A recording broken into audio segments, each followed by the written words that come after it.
بسم اللہ الرحمن الرحیم۔ السلام علیکم ناظرین، جنگ بدر کے دوران 17 رمضان 2 ہجری جمعہ کا دن نبی کریم صلی اللہ علیہ وآلہ وسلم نے مجاہدین کو صف بندی کا حکم دیا۔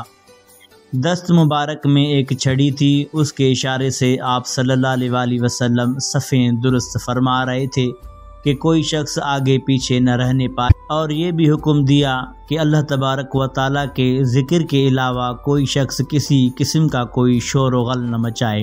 ناظرین، نبی کریم صلی اللہ علیہ وآلہ وسلم اپنی چھڑی کے اشارے سے صفیں سیدھی فرما رہے تھے کہ آپ نے دیکھا کہ حضرت سواد انصاری رضی اللہ تعالیٰ عنہ کا پیٹ صف سے کچھ آگے نکلا ہوا تھا۔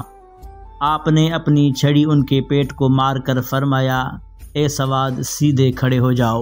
حضرت سواد رضی اللہ تعالیٰ عنہ نے کہا، یا رسول اللہ صلی اللہ علیہ وآلہ وسلم، آپ نے میرے پیٹ پر چھڑی ماری ہے، مجھے آپ سے بدلہ لینا ہے۔ یہ سن کر آپ صلی اللہ علیہ وآلہ وسلم نے اپنا پیراہن مبارک اٹھا کر فرمایا، اے سواد، لو میرا پیٹ حاضر ہے، تم اس پر چھڑی مار کر مجھ سے اپنا قصاص لے لو۔ حضرت سواد رضی اللہ تعالیٰ عنہ نے دوڑ کر آپ کے شکم مبارک کو چوم لیا اور پھر نہایت ہی والہانہ انداز میں انتہائی گرم جوشی کے ساتھ آپ کے جسم اقدس سے لپٹ گئے۔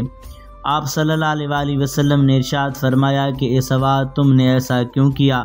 عرض کیا، یا رسول اللہ صلی اللہ علیہ وآلہ وسلم، میں اس وقت جنگ کی صف میں اپنا سر ہتھیلی پر رکھ کر کھڑا ہوں، شاید موت کا وقت آ گیا ہو۔ اس وقت میرے دل میں اس تمنا نے جوش مارا کہ کاش مرتے وقت میرا بدن آپ کے جسم اطہر سے چھو جائے۔